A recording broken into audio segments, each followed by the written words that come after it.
বন্ধুরা, শীত মানেই পিঠের সিজন। আর এই সিজনে পিঠে না খেলে তো চলবে না।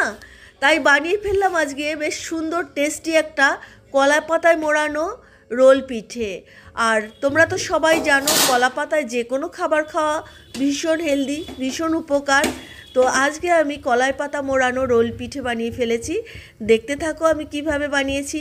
এই যে পিঠেগুলো বানিয়ে কলা পাতায় মুড়িয়ে ভাপা করতে দিয়েছি।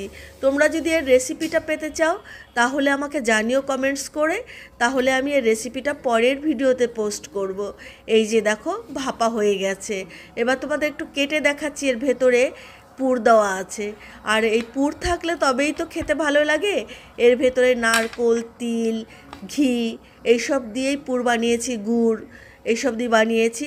তবে খেতে কিন্তু দারুণ হবে। আমরা আগে খেয়েছি এইভাবে, খুব ভালো লাগে খেতে।